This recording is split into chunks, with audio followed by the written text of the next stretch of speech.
14 বছর পর রায়, সেটা হলো যে ওবিসি সার্টিফিকেট 2011 থেকে 2024 পর্যন্ত যত ওবিসি সার্টিফিকেট তা সম্পূর্ণ বাতিল করলো হাইকোর্টের ডিভিশন বেঞ্চ। ওবিসি সংরক্ষণ তালিকা 2010-এর আগের সংরক্ষণ তালিকা বহাল, 2010-এর পরবর্তী সমস্ত সার্টিফিকেট বাতিল, ওবিসি সার্টিফিকেট বাতিল। কথা বলবো প্রতিনিধি অর্ণবের সঙ্গে। অর্ণব, তাহলে মোটামুটি কত জনের সার্টিফিকেট বাতিল হতে চলেছে বলে এখনো পর্যন্ত কিছু পাওয়া যাচ্ছে? অর্ণব,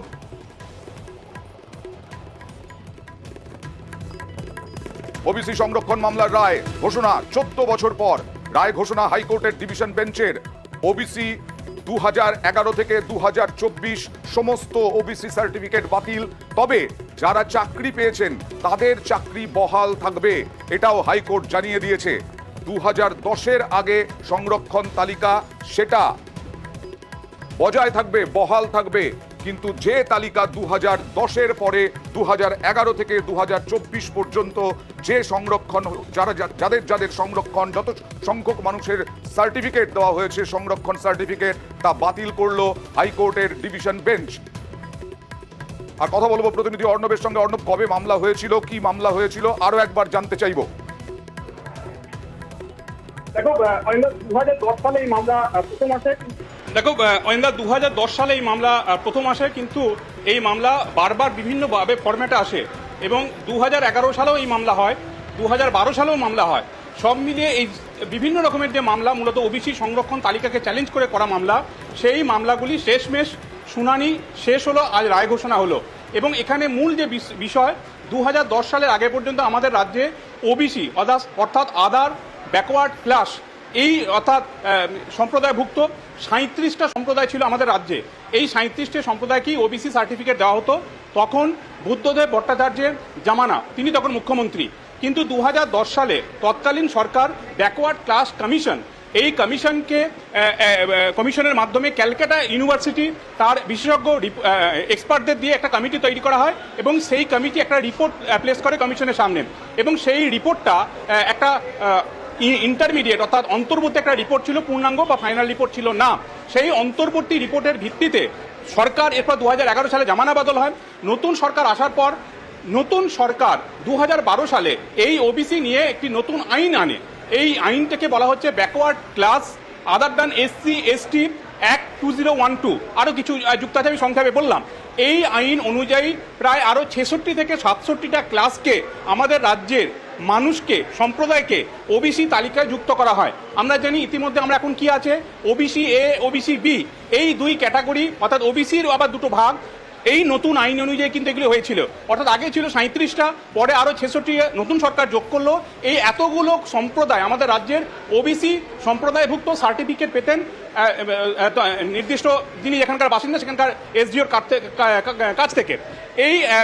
আমি এই মুহূর্তে কথা বলে নেব আইনজীবী, এই মামলার সঙ্গে যারা যুক্ত ছিলেন, আইনজীবী সুদীপ্ত দাশগুপ্তের সঙ্গে। তিনি বিষয়টা সংক্ষেপে বোঝাতে পারবেন।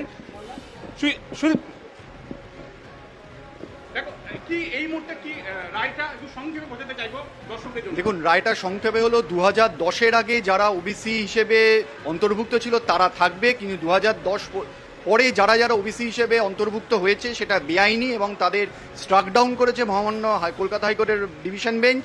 অন দ্য গ্রাউন্ড যে 93 সালে যে ওয়েস্ট বেঙ্গল ব্যাকওয়ার্ড ক্লাস আইন আছে তা না মেনে করা হয়েছে। কিন্তু 2010-এর পরে ওবিসি সার্টিফিকেটের ভিত্তিতে যারা চাকরি পেয়েছে বা চাকরি পেতে চলেছে তাদের চাকরি থেকে যাবে হিউম্যানিটেরিয়ান গ্রাউন্ডে। কিন্তু আজকের দিনে দাঁড়িয়ে শুধুমাত্র 2010-এর আগে যারা ওবিসি পেয়েছিল তারাই থাকবে, 2010-এর পরে কোনো কাউকে আর ওবিসি বলে গণ্য করা হবে না। নতুন করে কমিশন, ব্যাকওয়ার্ড ক্লাস কমিশন 93 সালের আইন মেনে নতুন করে ওবিসি লিস্ট যদি রাজ্য তৈরি করতে চায় তৈরি করতে পাবে। আরো প্রমাণ হলো ওবিসি লিস্ট তৈরি সার্টিফিকেট বাতিল হবে, পরে দুর্নীতি হয়েছে।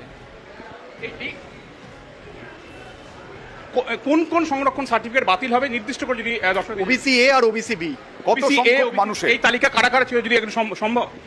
নিয়ম অনুযায়ী যারা সোশ্যালি আর ইকোনমিক্যালি ব্যাকওয়ার্ড তারা ওবিসিতে ঢোকে, আর ওবিসি এতে ঢোকে তার থেকেও বেশি যারা বেশি ব্যাকওয়ার্ড, মোর ব্যাকওয়ার্ড। কিন্তু দেখা গেছে যে এই যে কে ব্যাকওয়ার্ড বা কে বেশি ব্যাকওয়ার্ড সেটা সিদ্ধান্ত নেবে West Bengal backward class commission 93 সালের আইন মেনে। সে আইন না মেনে রাজ্যই সবাইকে ঢুকিয়ে দিয়েছে ব্যাকওয়ার্ড বা ব্যাকওয়ার্ড। এতে দেখা গেছে যে প্রকৃত ব্যাকওয়ার্ড সে বাইরে আছে, কিন্তু যে ব্যাকওয়ার্ড না সে ওবিসি সার্টিফিকেট পেয়ে সুবিধে নিচ্ছে। ওকে অর্ণব, 2010 সালে যে মামলা সার্টিফিকেট বাতিল হবে, এই রিপোর্টের ভিত্তিতে নতুন যে 66টা বা 67টা এই হ্যাঁ অয়েন্দা যদি আরো প্রশ্নটা করো, কত সংখ্যক মানুষের সার্টিফিকেট বাতিল হবে সুদীপ্ত বাবুর কাছ থেকে যদি জানা যায়?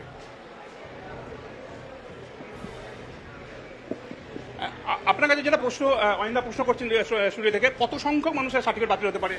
দেখুন, সম্ভবত অ্যাপ্রক্সিমেটলি 5 লাখ 5 লাখ সার্টিফিকেট বাতিল হতে পারে 2010-এর পরে সম্ভবত। কিন্তু আমি একটা জিনিস জানি, 2011 সালে সরকার বদলালো, বুদ্ধদেব ভট্টাচার্য মুখ্যমন্ত্রী 2010 সালে, তাহলে কি বামেদের আমলেই এর সূচনা হয়েছিল এই যে প্রক্রিয়াটা চেঞ্জ করা? দেখুন, 2010 সালের আগে অবধি যাবতীয় যা সার্টিফিকেট সেটা কিন্তু বৈধ বলে কলকাতা হাইকোর্টের ডিভিশন বেঞ্চ।